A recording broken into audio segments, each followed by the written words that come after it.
Okay. It is 3 o'clock.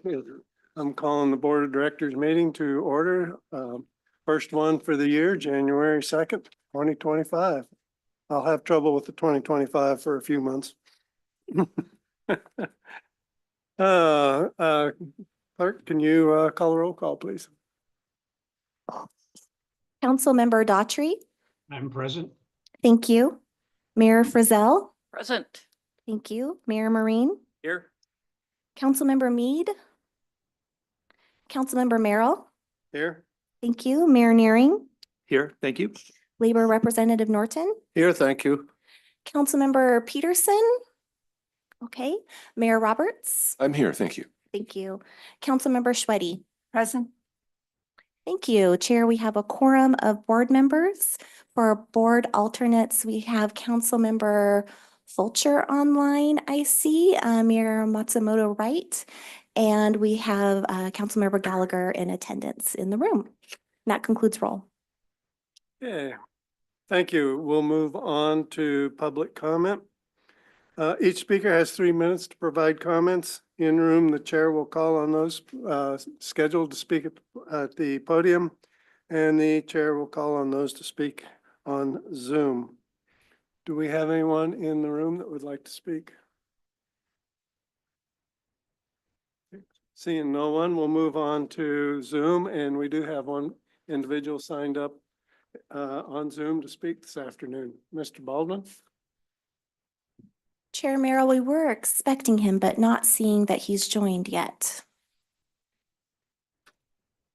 So.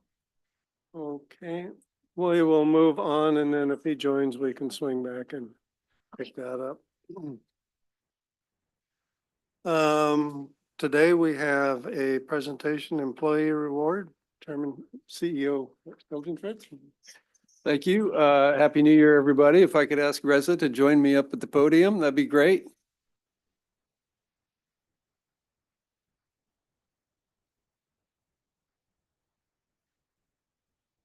How are you?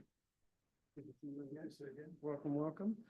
Board members and everybody here, I'm delighted to introduce Reza Gandari, who is celebrating 30 years of employment with community transit. 30 years.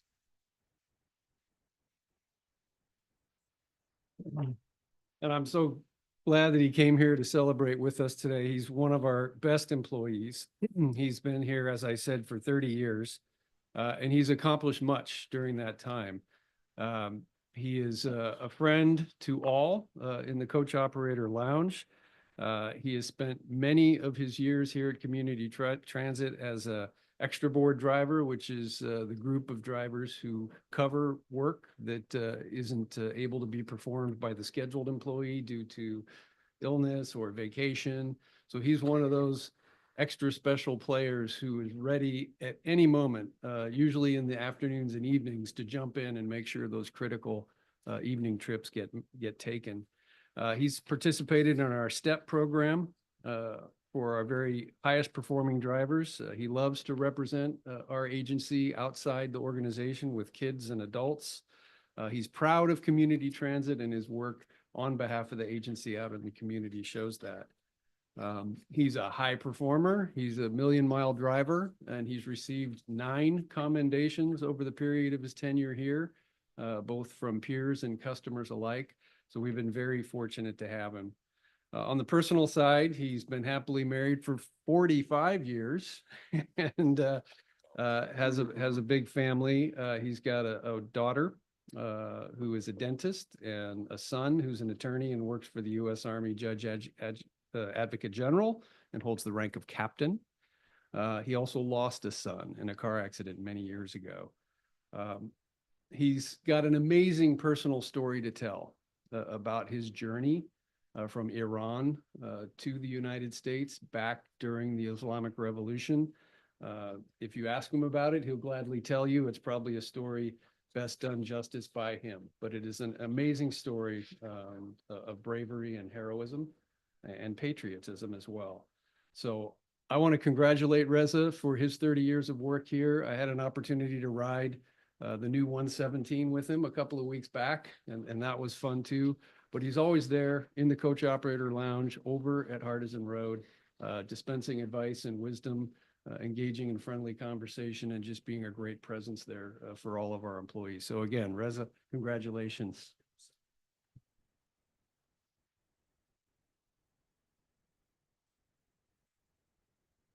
Your pin for you. And I think, oh, I see. We've got the fourth estate here as well. Thank you. Awesome. Would you like to say a few words?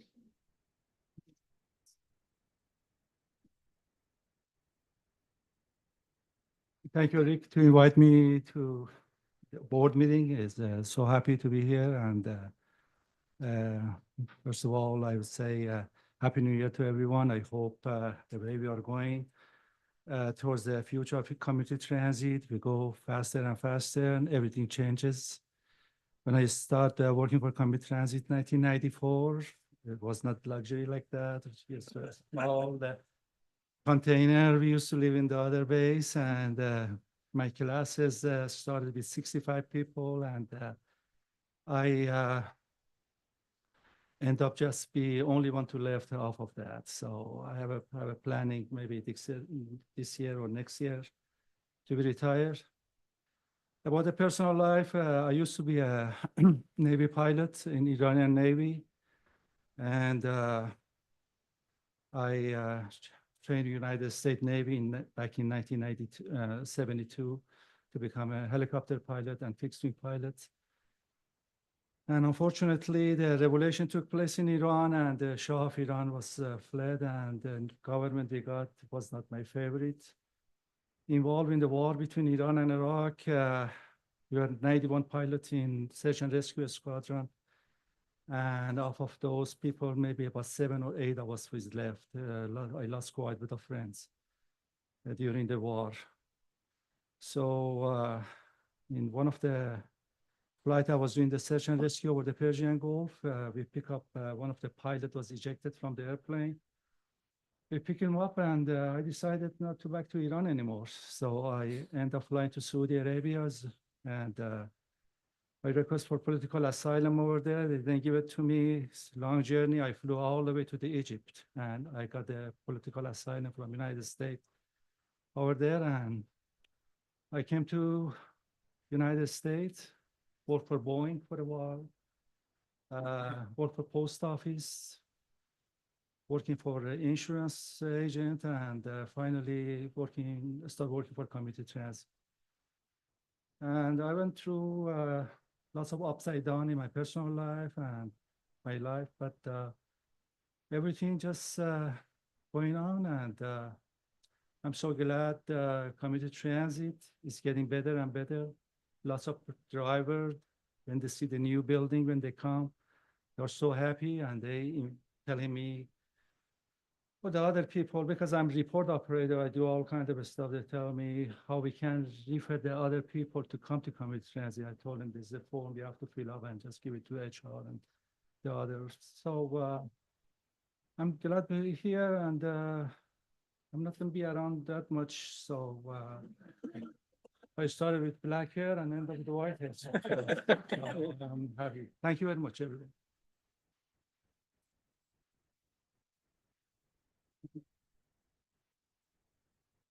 I also forgot to mention that he's a passionate soccer fan. He's traveled the world to attend World Cups, and he's probably going to retire so that he can attend the World Cup here in 2026. Yeah. Thank you.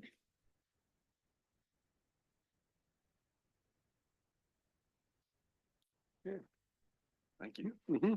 Moving on to the CEO report. Okay, no sign of Mr. Baldwin. No sign of Mr. Baldwin. Okay. Well, then moving right along. So that was fun. Reza's fantastic. And I need to switch gears a little bit to start my CEO report on a bit of a solemn note. I want to acknowledge the tragic death last month of King County Metro driver Sean Yim, who was fatally assaulted December 17th.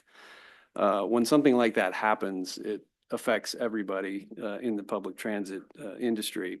And so it was felt here at Community Transit very poignantly. An attack like that obviously robs a person of their life. It robs the community of a dedicated public servant and one who's putting himself out there every day to serve the public. So it's been a tough couple of weeks for public transit and for the labor community here in the region. Our immediate response to the incident was to provide counseling support and EAP support to our employees to make sure they were aware of the benefits we provide for anybody who may be struggling to process what happened. And just to recap for the board, some of the safety initiatives we've got underway as we enter the new year. We're continuing to move full steam ahead on growing out and scaling out our transit security officer program, improving and increasing the functionality of our security and operations center with more cameras at stations out in the field, and also moving forward on our decision to install barrier doors on our fleet. That next one is imminent. We're going to be releasing an RFP this month for a provider to provide those materials and help us with the installation. We are going to start with our BRT fleet, expect to have that done by the third quarter of this year, and then we'll move on to the rest of the fleet, including the double talls by the end of next year. So that remains a work in progress, but we're committed to getting that done and making sure that we are doing everything we possibly can to protect the safety and well-being of our employees and customers. Before the board today is our 2025 agency safety plan, which establishes the framework, the policies, the procedures for managing safety risks programmatically and ensuring compliance with all of our safety requirements and standards. So it is relevant to that topic, and I look forward to the board's hearing of that work later in the meeting. Local 587 in King County for ATU, which represents King County operators and employees, is planning a public memorial for Sean Yim at Lumen Field January 9th. And they've invited ATUs from across the state and region to support that and participate in that. So we are working with our ATU 1576 leadership on a plan to make sure that community transit employees can maintain a robust presence at that event. And that will include providing at least one community transit coach to transport employees and be part of a procession.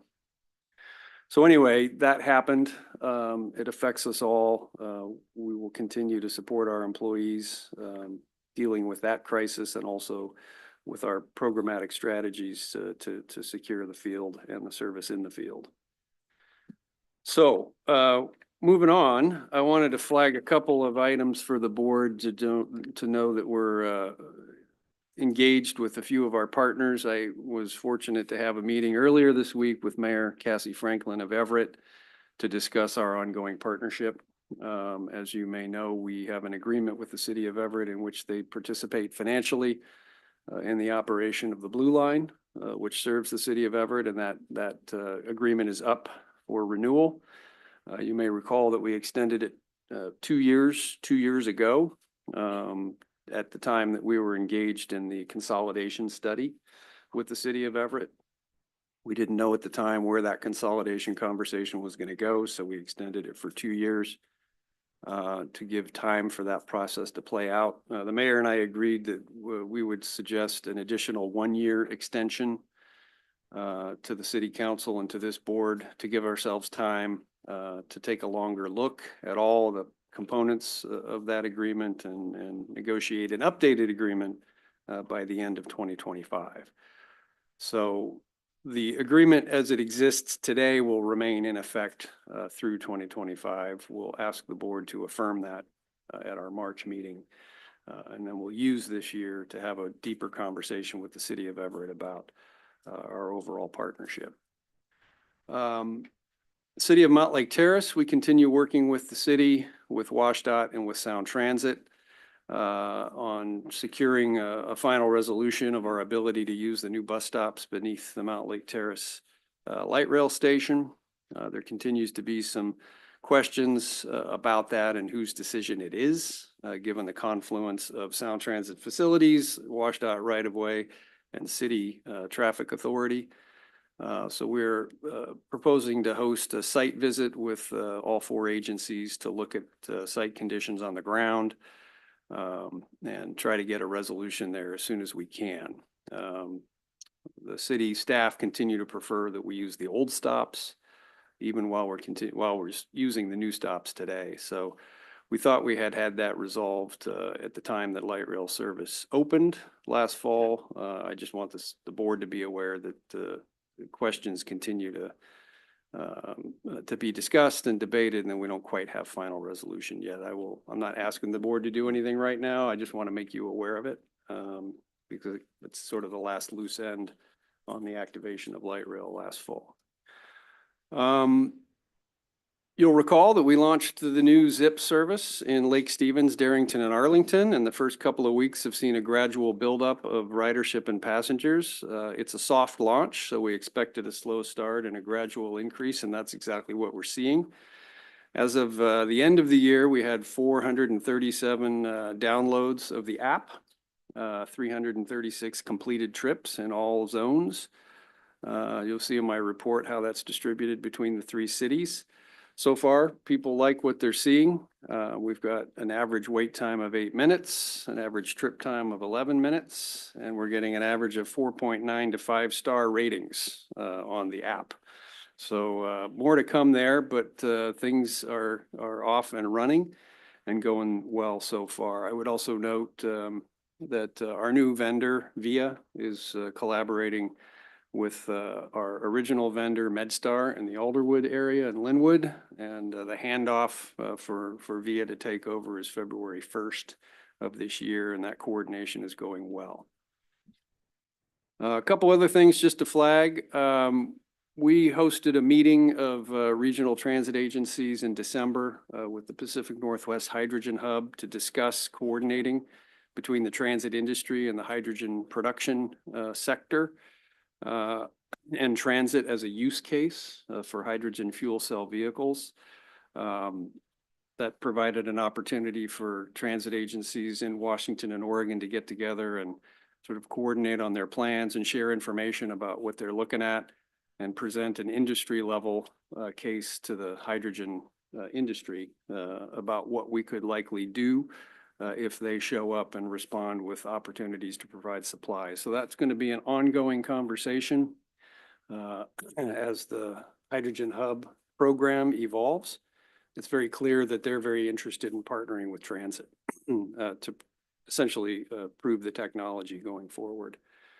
And our strategy there really is to leverage the industry so that we're not out in that space by ourselves. We're bringing all the transit agencies who are interested in that space together to see if we can leverage our purchasing power in the market. Secretary of Transportation Pete Buttigieg hosted an annual meeting before the holidays with the signatories of the Equity and Infrastructure Pledge. You may recall I signed that pledge last fall to participate as an industry effort in broadening our contracting practices to engage more local, small, and disadvantaged businesses in our capital program. So this was an opportunity to take a look at how that work has been progressing in 2024, to hear a few words from the outgoing secretary on that work. And it was fun. We had an opportunity to chat, and I did tell him that if he made it back into federal office that someday we might have another ribbon to cut for him a few years out. So looking at the Marysville contingent here. Just before the holidays, we wrapped up our employee giving campaign. We delivered 136 backpacks to high school students in the Everett School District who are part of the Kids in Transition program, where we basically provide gifts and resources to kids who don't have legal guardians or permanent residences. And the staff and the board generously donated gifts to fill those backpacks, and the staffs at the schools make use of them to engage with those students on their plans for navigating the holiday period when school is out of session. So we visited I think 4 schools. I had an opportunity to join the team at Cascade and also over in Mill Creek. And it was really a moving experience for everybody involved. And I think the employees here made a big impact on some kids who could really benefit from it. Now we're moving into the legislative session, which starts on the 13th. We're continuing to connect with legislators from around the county. We're expecting obviously a very busy session and a lot of focus on state finances.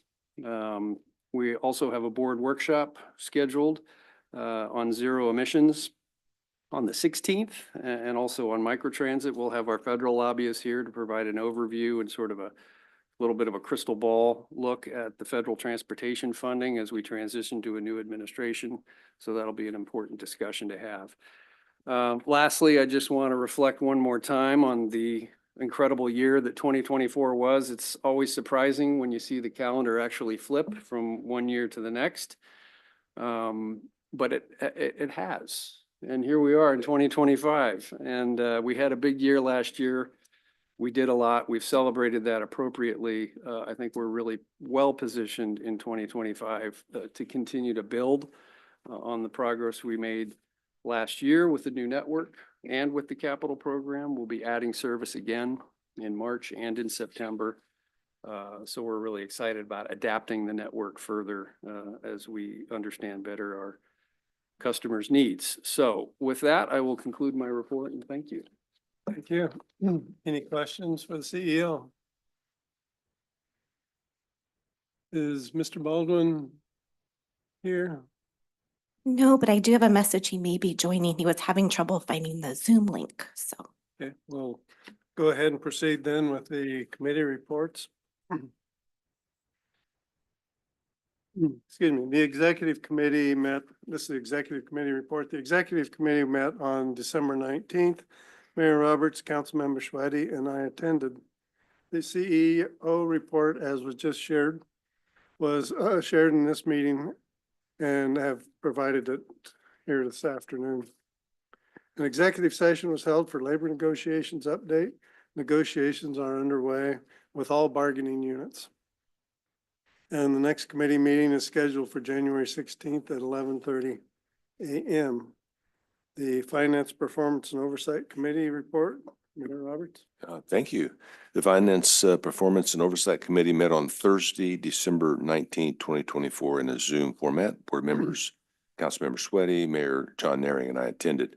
In terms of consent items, the committee reviewed and recommended one item to the consent agenda, the approval of the November 2024 monthly expenditures and payroll vouchers will be items 7B through G on the consent agenda. Action items, the committee reviewed and recommended one item to the action agenda, resolution number 02-25, approving the Public Transportation Agency Safety Plan. And in terms of reports, the Q3 2024 performance report, Olivia Woods, Manager Research and Analytics for Planning and Development, presented the Q3 2024 performance report. A copy of this report is included in your packet. Q3 2024 financial report and audited, Gemma Ardente, Senior Accountant for Finance, presented the Q3 2024 finance report. A copy of this report is included in your packet. Item 3, sales tax report for November 2024, which is also unaudited. In November 2024, Community Transit collected approximately $17.5 million in sales tax revenue, approximately $1.3 million less than budgeted. A copy of this report is also included in your packet. Diesel fuel update report from November 2024. The average cost year to date through November 2024 was $2.91 per gallon, while the average cost per gallon budgeted for 2024 was $4.25. This resulted in a favorable variance of $1.34 per gallon year to date through November. The next Finance Performance and Oversight Committee meeting is scheduled for 2 p.m. Thursday, January 16th, 2025, via in person, by the way. So I just might add that.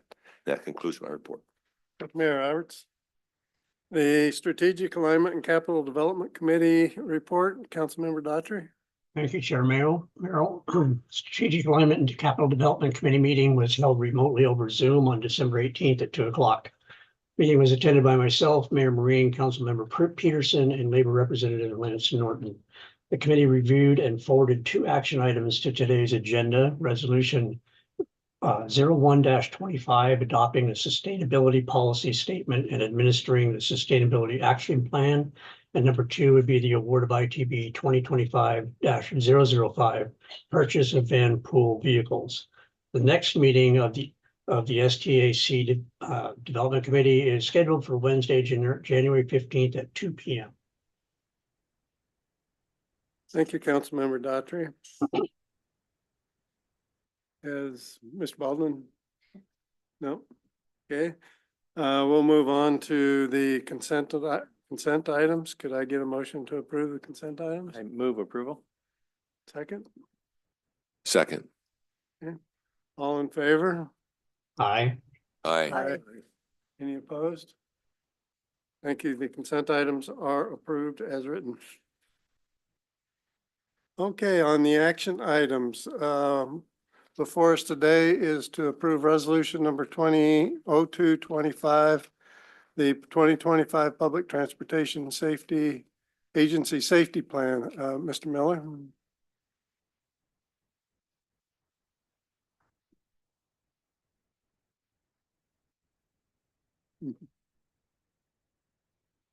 Hello, my name is Samantha Lushtak. I am the Senior Director of Safety, Security, and Sustainability here.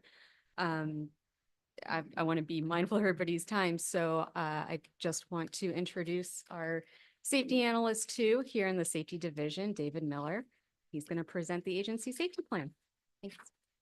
Thank you. All right, thank you, board, for your time. We've got an update on the 2025 agency safety plan for you.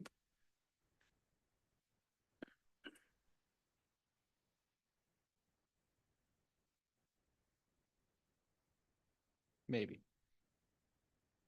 Yep. There we go.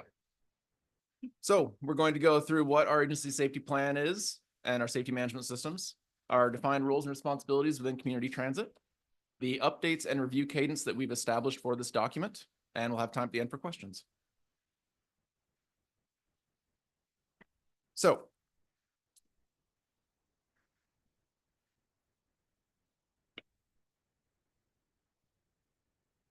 one second, please. I think.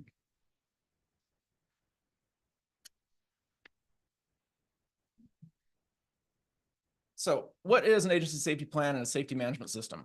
This is set by 49 CFR Part 673. Our agency safety plan will help community transit better manage safety risk through the development and implementation of a proactive safety management system and through safety risk management. A safety management system is a collaborative approach that we take to managing safety that will help us improve our safety culture and the outcomes of the hazards we have identified. Safety risk management is what's being used by our staff and our safety committee as a standardized way of assessing hazards across community transit. It allows prioritization based on frequency and how severe the hazard is. And the key takeaway for this is the agency safety plan is the agency's commitment to safety improvement and the scaffolding in which we commit to safety targets and to measure risks. Safety management system is the agency's method for collaborative communication between frontline employees and the executives who support them.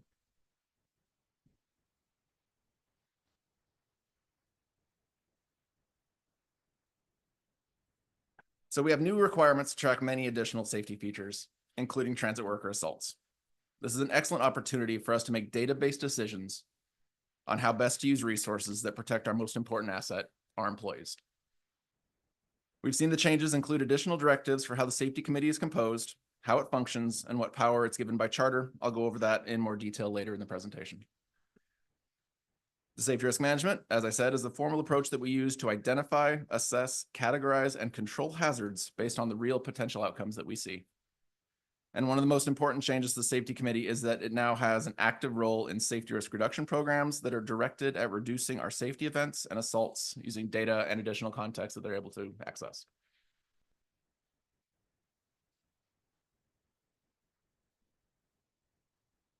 (2025) Safety Committee Charter. An updated safety committee charter draft was distributed to stakeholders, and it contains such massive changes that it precluded having a red line version and made it a complicated process. The composition was changed to reflect the requirement that the largest collective bargaining unit now represents all frontline staff on the safety committee. Safety committee now also sets risk reduction program targets that will help the agency identify hazards and prioritize some mitigations. Formalizing the more technical processes of the safety committee will be a challenge at first, but we are ensuring that training happens. And the size was increased to an 18-member committee to account for the FTA requirement that all frontline work groups be represented where practicable and are matched by management representatives.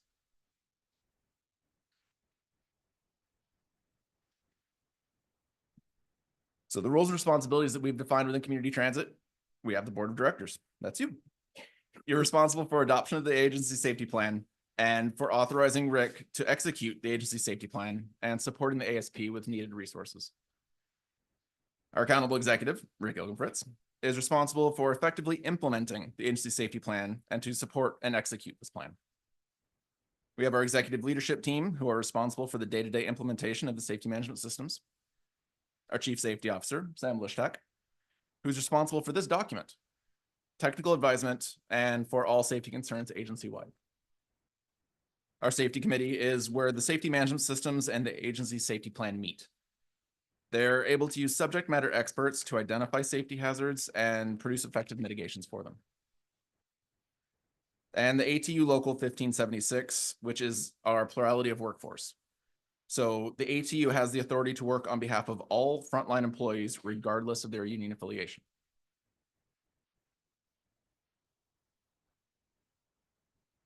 We built the scaffolding for how this is going to work. In 2024, we have created this update to the document. Moving into 2025, we have our safety committee. Every year, the safety committee will produce working groups for specific mitigations, and they will produce a working group to revise this document, our PTASK working group. It will be their primary function to review it, make changes, and propose it for the next year. The mitigation-specific working groups will work within the structure of the safety committee. And when they produce their completed documents for assessments and mitigations, that will go back to the safety committee, who will either decide that they've done their work well, it's worth moving forward, and it'll move into the agency safety plan, or it'll be returned to the working group with additional feedback saying you might not have pursued this fully, or we need more information. So once it's endorsed by the safety committee, the board of directors will approve the agency safety plan and any included mitigations by the safety committee working groups. And then the new agency safety plan will be used as a scaffold for 2026, and so on and so forth, with an annual update.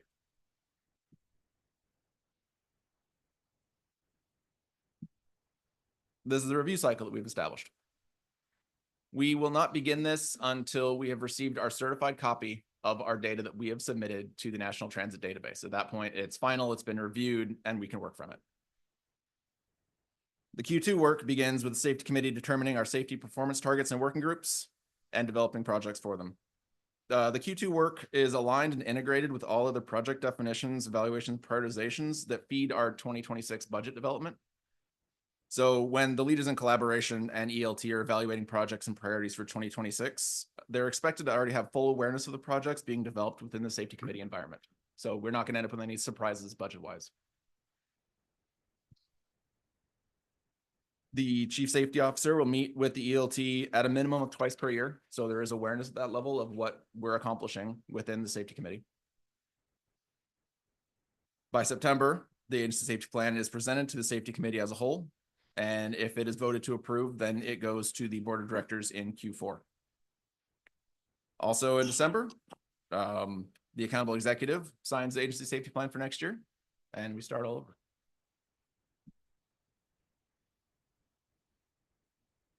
So, in conclusion for this presentation, we ask of the board vote to pass resolution number 02-25, which is a resolution of the board of directors of Community Transit, approving the Community Transit 2025 Public Transportation Agency Safety Plan and granting authority to its chief executive officer, accountable executive, to sign and execute the plan. Are there questions? Question. Yes. Mr. Norton, thank you. I'm just curious on section 8.5.2. Union elected leaders may not be part of the safety committee. This includes active employees who are elected into leadership roles. Why is that?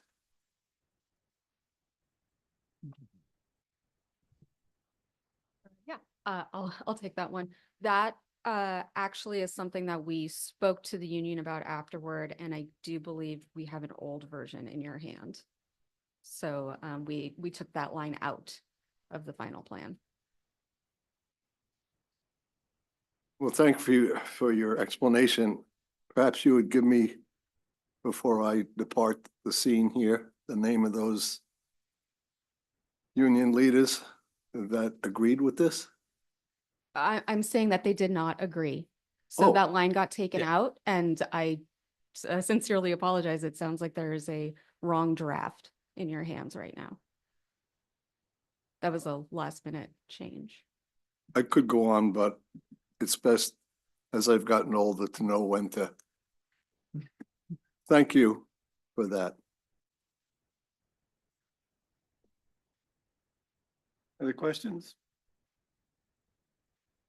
Yeah, I just have a quick one. So to be clear, part of the safety committee includes union representatives. Is that correct? Yeah. Yes, Yeah. that is correct. It is made up of equal parts labor and management representatives. So where the ATU is the largest bargaining unit at CT, they represent all frontline workers. So it is equal parts labor and management representatives. And I think I asked this at the committee level. This is a pretty major upgrade to our safety plan, isn't it? Yes, I it is. mean, this is substantial. It This is. is not just a yearly change here. Now, once it's adopted, then it'll be changed each year, or potentially minor changes each year as needed. But this is a pretty significant upgrade, correct? Yes, yeah, this is a very large improvement to what we had, partially because of the upgraded requirements that came out in April of this year, or of last year, no. So that's what we're working to meet on this, yes. Okay, thank you. Other questions? I had one. As I was reading through there, I saw that in the document, my understanding was that you could work on one mitigation at a time. I saw a head check. No, I was just wondering, because that seemed like that would certainly a long limit the number of mitigations that could go through in a year. Definitely. So the intent of that is that each working group will work on one mitigation. So where multiple may come up, we will have multiple working groups. And each mitigation working group will be led by someone that has the most stake in that mitigation. So if it's something to do with vehicle maintenance, it'll be someone from that team. Or if Okay. it's something to do with administration, it'll be from that team. So we will be able to work on more than one at a time. Okay, thank you. That Yes. makes sense. And then another question that I had, sort of, you were working to get a mitigation into the next year's budget, the 2026. Is there any funding buffer in there for mitigation that might be more fast moving, more necessary than to wait a year for financing? We would have to work with finance. That's part of the working group task in that flow chart. So we would have to figure out how to free up funding. Okay. Thank you. I had no other question. Oh, I did have one question. This is a procedural question. Since Rep. Norton brought up a question that might be when we're reading through here, that there's been a change in the document we got versus what we would be approving. Do we need to note that in the motion? I don't know if Al wants to answer, but the recommendation is to give the CEO authority to execute the plan. And so the board is making a motion for that. And I'm sure Rick would confirm the right version is present for his signature. And we can certainly share the updated version with the full board. Is that correct, Sam? Yes, I do believe that's correct. Yeah. Yeah, and then just to add to the previous response, I was briefed on the issue that was in dispute between the union leadership and the staff and the resolution of it prior to the holidays. So it would be my intent to execute the updated and agreed to version of the document. Thank you. You want a motion? Yes, can I have a motion? All right, I move the Board of Directors approve resolution number 02-25, approving the 2025 Public Transportation Agency Safety Plan and granting authority to its CEO, accountable executive, to certify and execute the plan. Second. It's been moved and seconded. All in favor? Aye. Aye. Any opposed? Thank you. So the resolution number 0225 approving public transportation safety plan has been approved. Thank you for the update, and it's a very comprehensive document. Yes.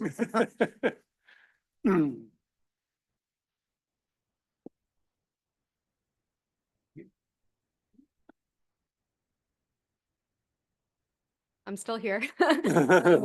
So next is to approve resolution 0125, adopting the sustainability policy statement and administering the sustainability action plan. The woman who needs no introduction, our Senior Program Manager of Sustainability, Alexa Russo. Hi again, everyone. So I just want to first realign ourselves toward what we spoke about at the board workshop in, I believe, November. So the 3 pillars of sustainability is really what we ground ourselves in around this program. And our strategic priority vision is to be environmentally, financially, and organizationally sustainable over time. And we define sustainability as the processes and methods used to protect the environment, foster economic stewardship, and provide for the well-being of others. So we have done a lot of work to date around the Sustainability Action Plan and the different things that we want to achieve within it. And if you will recall, we have different bricks that represent actions that we take under each pillar of sustainability. Last time we spoke about the zero emissions program, the long range financial plan, the long range staffing plan, but that's just examples of so many other things that we've done around sustainability. Things like the TDP, the DEI program, Women in Transit, ERG, and so many more. Evaluating alternative fuel sources, R99 diesel, our network restructuring to try to help our community and connect to that community more, working with our regional partners. All of those things help to serve the sustainability vision that we have for the agency. And so I just wanted to highlight that and kind of review that those are all efforts that touch this greater document. So the annual report and roadmap, if you'll recall, is a look back and look ahead for what we want to or what we have achieved in the previous year. And you saw the 2024 sustainability report in your board packet. And then the roadmap is the look ahead toward what are we committing to for that year. Those are the more tactical items that will serve all of the goals within the Sustainability Action Plan. That was also in your board packet. So the strategic cycle for these documents, we have the sustainability policy statement and resolution that will be before you today. That is kind of the one-touch approval for you all to kind of adopt and enforce the power of the CEO to enact the Sustainability Action Plan. And the Sustainability Action Plan has a cadence of every 5 years to be updated. The Sustainability Report and Roadmap has an annual update cadence where we will recommit to some of the more lasting tactics that will take multiple years, and then we will set forward future tactics for that year on that annual cadence. That will be approved by the executive leadership team, and then we envision having an annual report to either the board or board committee just as a status to how we're progressing on the plan. Okay, so to get a little bit deeper into the Sustainability Action Plan and our goals and some of the tactics. So under the people pillar, we have set a goal to nurture the internal sustainability culture. And so some of the tactics that we're committing to in 2025 are integrating sustainability as part of our internal core points recognition process, hosting events and educational sessions to make sure that everyone's on the same page around sustainability. We all understand what it means and how it connects to our work, and integrating sustainability into all CT events. We also want to increase employee retention through things like exploring ways to enhance our employee benefits through things like EV charging for employees, expanding and supporting our workers' comp light duty program, where we would not have a break in work and have opportunities for people to continue to get their hours and continue receiving pay so that they can then get back to work when they are healthy. We also want to outline actions to respond to the employee engagement survey results and be transparent about how we're addressing those concerns and that feedback. We want to improve access and accessibility for employees and customers through things like simplifying our fares, increasing access to our reduced fare program. The Sustainability Action Plan document will be an accessible document within the sustainability webpage of the website, making sure that everyone has equitable access to the information that we're trying to provide. And then increasing external awareness of sustainability efforts through things like our annual sustainability report, installing bike rack demo stations at Linwood Transit Center so that people can test it out and make sure that they understand how to use the different assets of our service. And then optimizing our lost and found process through getting people their stuff back in a more synchronized and streamlined manner.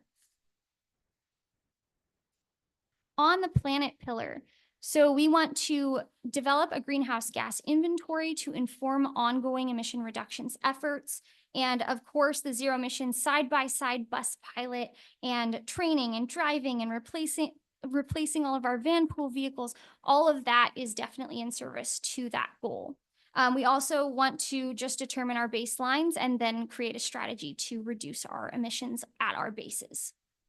We want to reduce solid waste generation through prevention and diversion, through things like measuring our waste recoverable rates and overhauling our waste program, implementing composting, things like that. We want to reduce our water consumption and promote stormwater stewardship.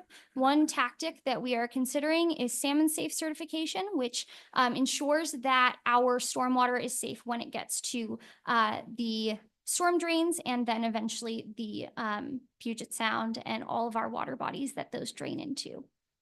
We also want to update and expand design standards for agency capital projects. And so we want to involve sustainability in the design and RFP process to make sure that we are selecting vendors that we can stand behind and that will support our agency priority of sustainability.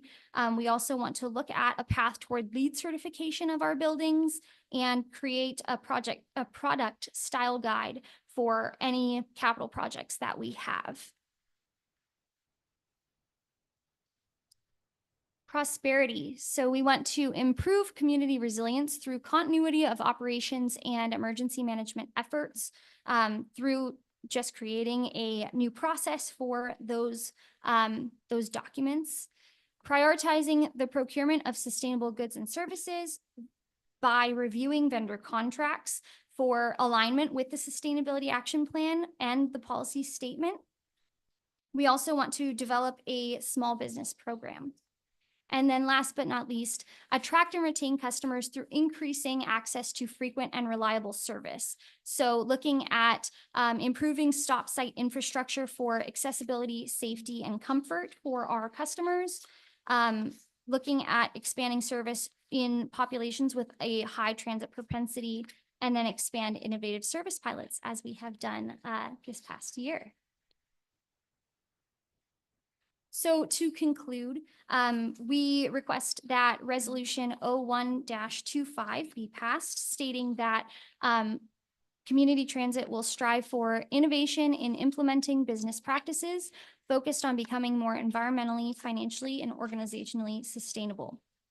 To this end, the board approves to adopt the sustainability policy statement and provides the chief executive officer authority to approve the sustainability action plan, including supporting documents as required. Thank you, and I am more than happy to take any questions. Mayor Frizzell?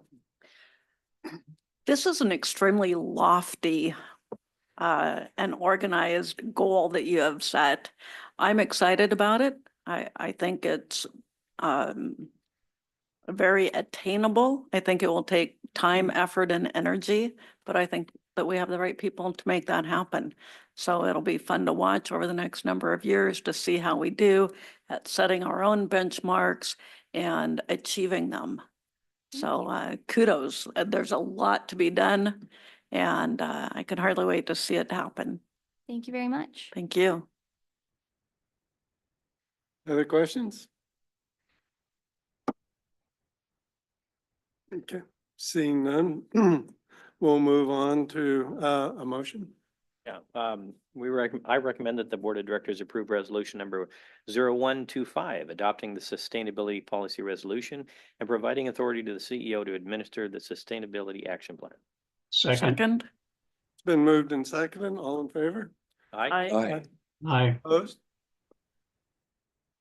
Okay, so the resolution number 0125, sustaining sustainability and policy resolution is approved. Very nicely done. Good document. And I forgot to ask for further discussion, but I forgot to ask for further discussion. Okay, next is to award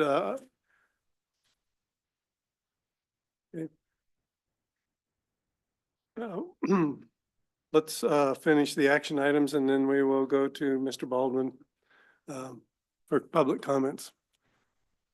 So next up is the purchase of van pool vehicles. Good afternoon, Board. I'm Mike Suela, Senior Director of Maintenance, and it's my pleasure to introduce David Tidwell, our Vehicle Maintenance Manager. Hello.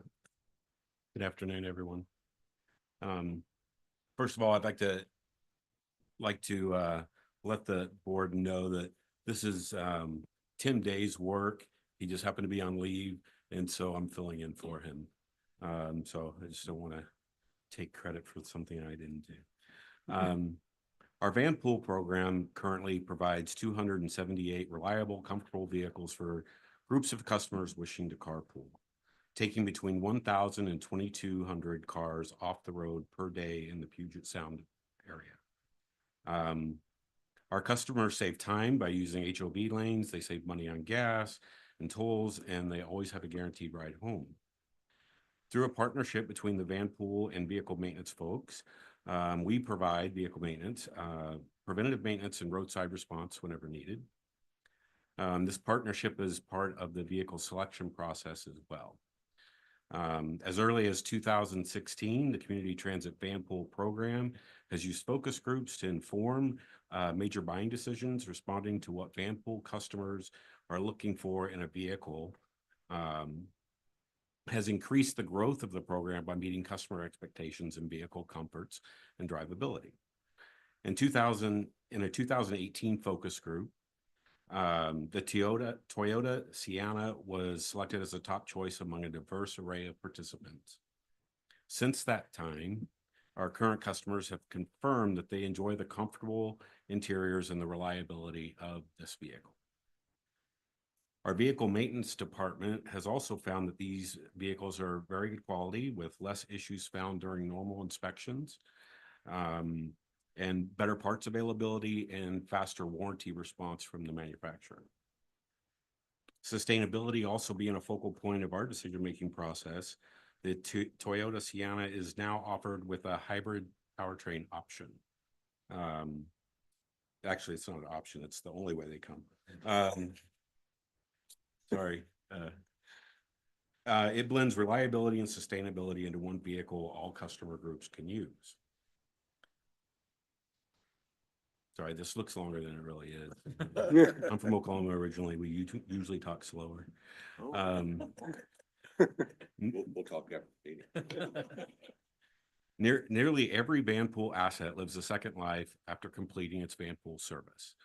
After spending 8 years in service as a van pool asset, vehicles with low mileage and good service records are selected for the Van Pool Go Grant program, are repurposed as loaner vehicles for the van pool fleet, or are reassigned as support vehicles, support service vehicles.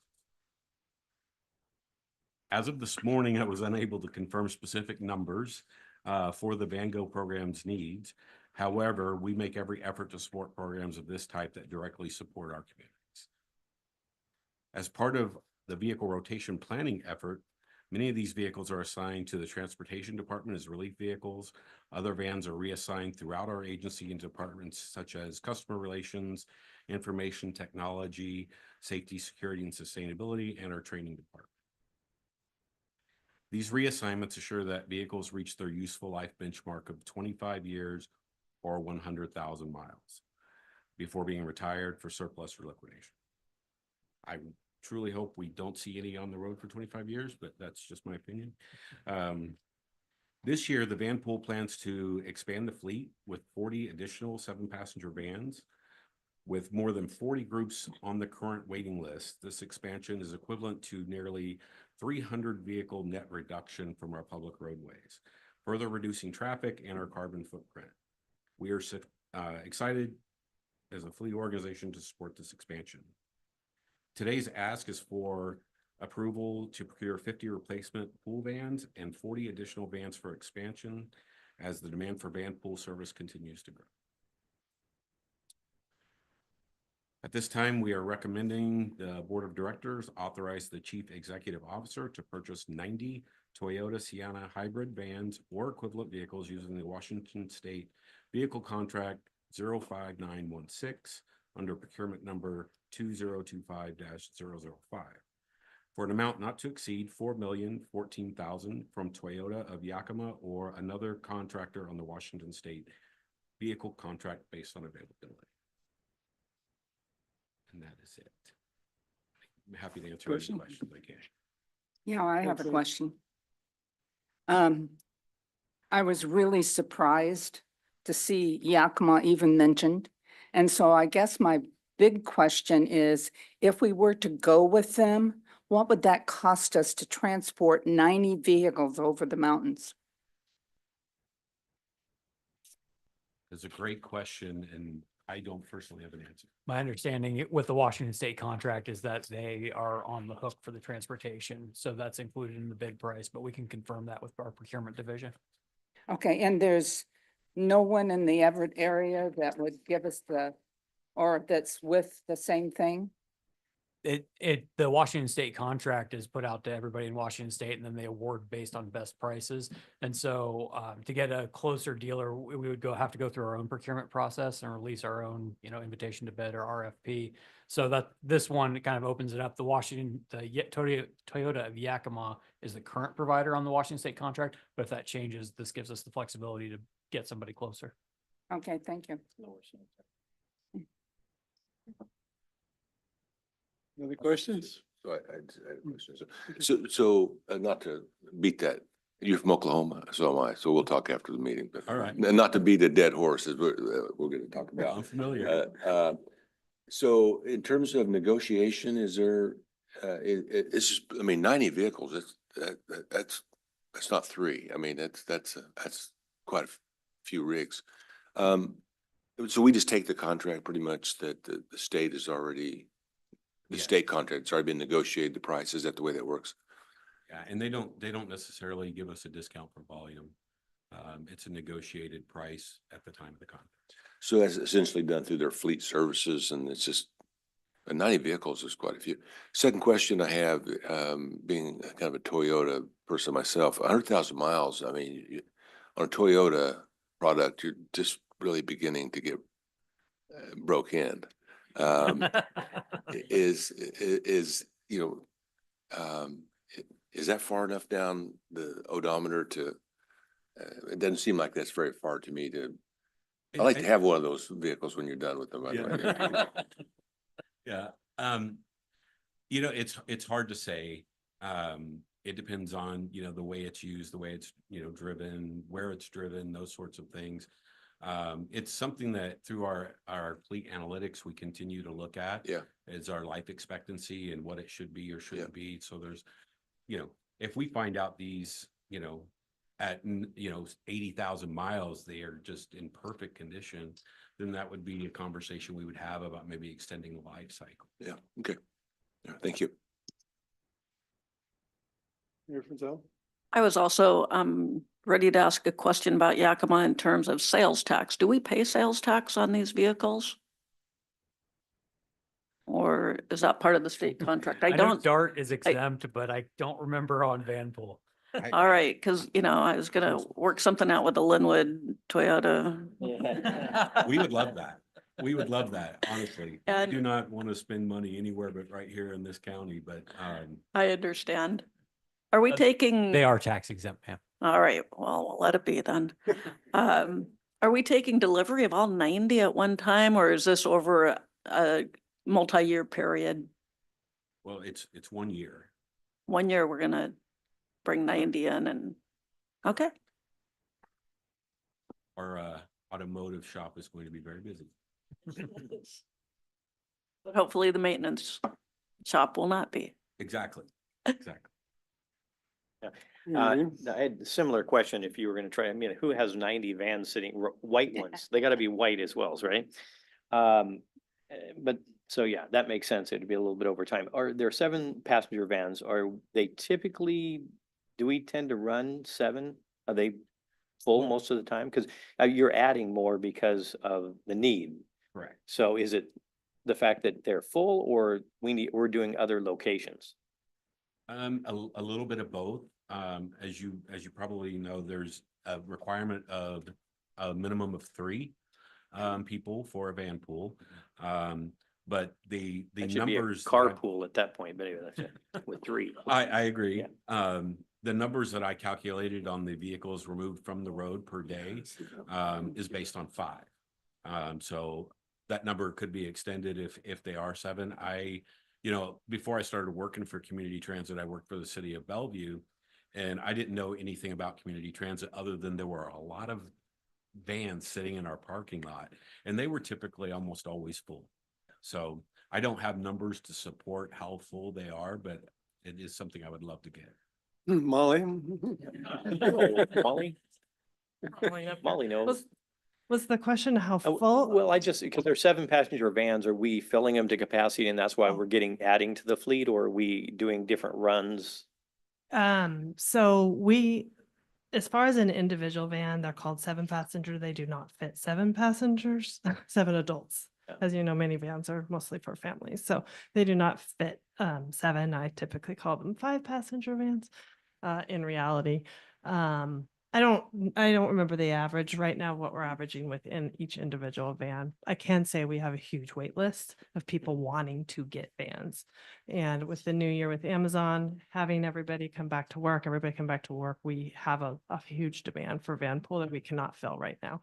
So we need to get some old ones out and bring in a whole bunch of customers that have literally been waiting for a year. Great. All right, thank you. Yeah.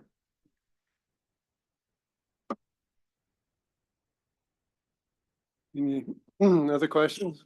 I would make one more observation, just building on the responses you've heard. The van pool market fluctuates quite a bit, and it fluctuated heavily, as you'll recall, during the pandemic. And reducing the required number of passengers to 3 was one of the mitigations we undertook to be able to continue providing the service to the customers who were there and who wanted it. So it's a tool to use depending on how demand goes. If it continues to spike, it's something we can reconsider whether we want to actually require a larger group size. So I just wanted to remind the board that we reduced it to 3 during the pandemic because demand had diminished so much.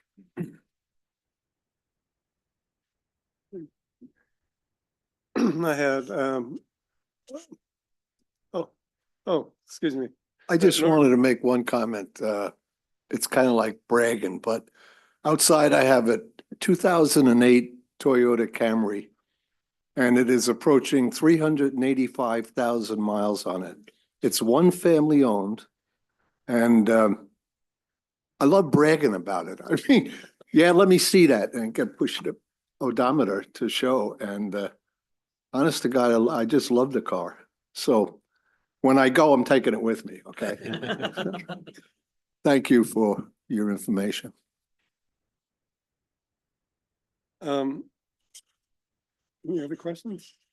So I'll put mine in because this kind of goes back, and I know Mike and I've had this conversation. I can't remember whether we had it at board level or not though, but what's the state of the art on electric vans and the availability coming up on that?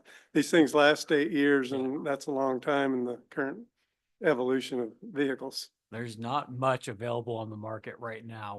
We have the demo project with the Tesla Model Y, which are a 7-seater. Hmm. Other than that, I think coming onto the market right now, you see the Volkswagen ID Buzz, the Kia EV9s, I think it will hold. The problem with some of those is that they're $80,000-$90,000 plus vehicles, which just doesn't feel like a sustainable purchase level for what we're doing in a $40,000 to $50,000 van range. You know, we watch it, the zero emissions team watches it, I watch it, and the Brendan works in Van Pool watches it all very closely to see when we're going to see something on the market that is competitive in that $40,000 to $50,000 range. That is a full electric vehicle with a range that would be, you know, suitable for the Van Pool product.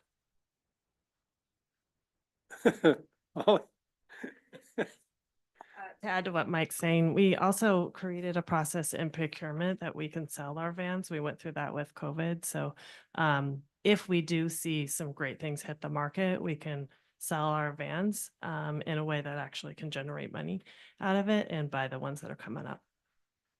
Okay, thank you. I could also see an issue where charging would have to be something of Van Pool, you'd have to bake into that process. Okay.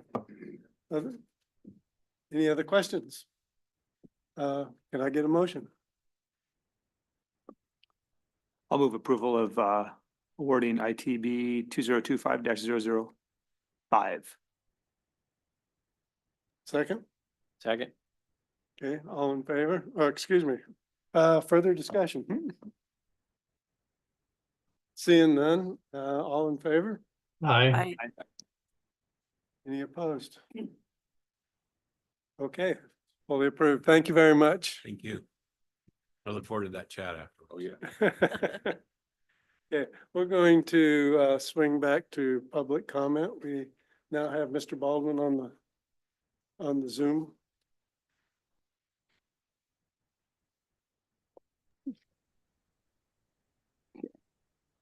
Can you guys hear me? Okay, Mr. Baldwin, you have 3 minutes to provide comments. Okay, this was more of just that I was interested in trying to. I grew up in Maltby. I was interested in trying to get Maltby annexed into the PTBA. I mainly just came to watch the board meeting and see what it was like. Yeah.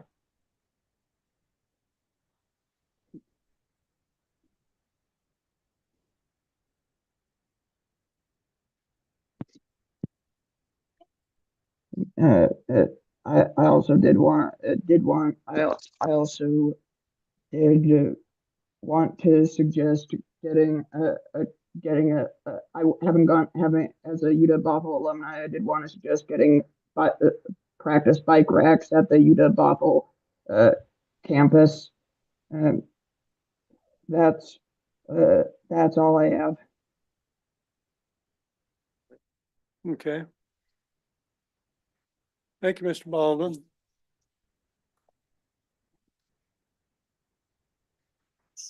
I'll just, for those of you who couldn't hear, I'll summarize what I heard Mr. Baldwin say. He's a resident. He grew up in Maltby. He's interested in observing the board meeting to learn how the board works. He's been in touch with our employees, expressing interest in learning about the annexation process for potential service to Maltby. He also mentioned the bike racks at University of Washington Bothell. So that's what I heard. Oh, okay. Thank you for that clarification. Okay. We'll now close public comment again and move on to the chair's report, which I have here. First thing I want to say was this is the 25th anniversary of Y2K, which was meaningful for me because I lived it, but I just wanted to bring it up and let everyone remember that. The quarterly board workshop is scheduled for January 13th at 3 p.m. Topics include innovative services strategy and zero emissions update. I assume we'll hear more from Molly during that one. And the regular meeting is scheduled for February 6th at 3 p.m. At the end of the February meeting, board officers will be selected for the next one-year term. And those are the board chair, vice chair, and secretary positions. No questions? Then we will move on to board communications. I'll do a round robin here and everyone can speak up. So we'll start with Mr. Daughtry. I don't have anything. Thank you. Okay. Mayor Frizell. I just have a question. What time is the board meeting on the 13th? The workshop? I don't seem to have it on my calendar. It is actually January 16th at 3 p.m., the third Oh. Thursday of the month. I do have that on my calendar. All right. It's 2025, Mayor. Question. Well, Just saying. I will say the president mentioned it was the 13th, so that's why I was confused. I went to the 13th and went, Did I say that? yes. Oh, well, pardon me. So, Anybody else confused?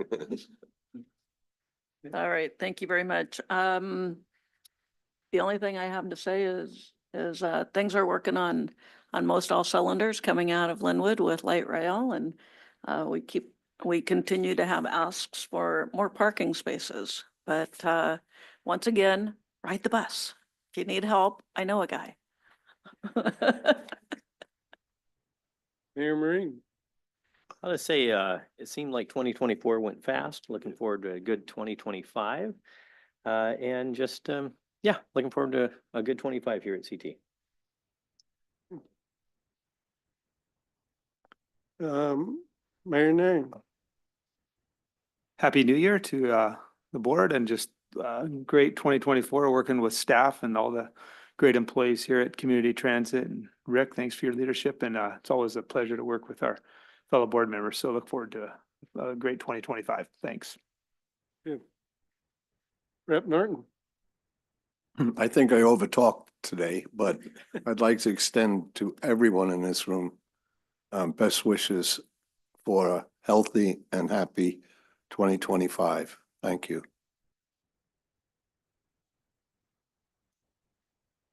Mayor Roberts.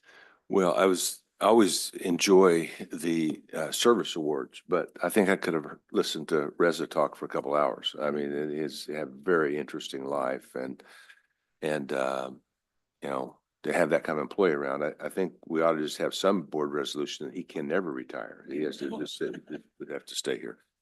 I think the agency did a lot of good work in 2024 and it made some really difficult things look not easy, but doable. And so I'm impressed and looking forward to working with staff again in 2025. Just very grateful to be here. And I can't believe it's 2025 already, but that is what it is. Thank you.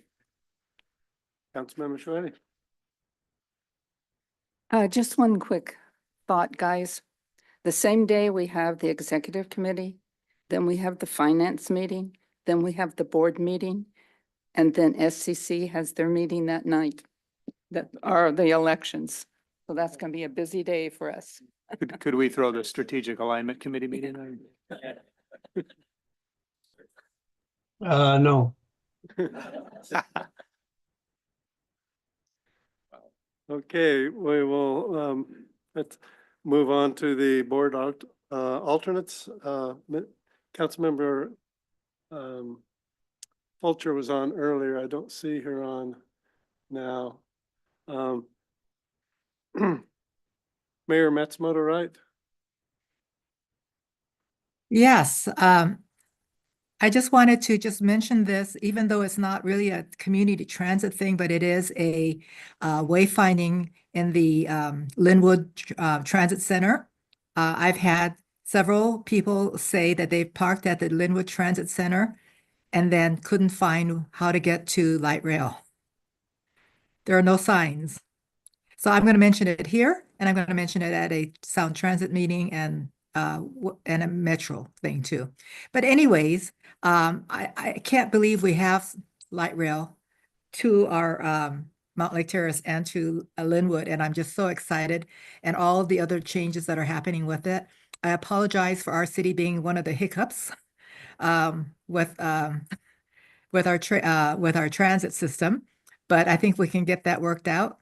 And everybody is so excited. Everyone is just saying so many wonderful things about getting to Seattle now. And last week I rode it twice. So thank you so much, and I look forward for this year. Okay, bye. I will comment that I put two visitors from Eugene, Oregon on the light rail at your site today, so to go down to the Sam Museum, so.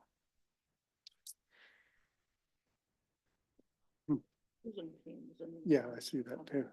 Okay, that's it for online, and then Mike Gallagher, Councilmember Gallagher.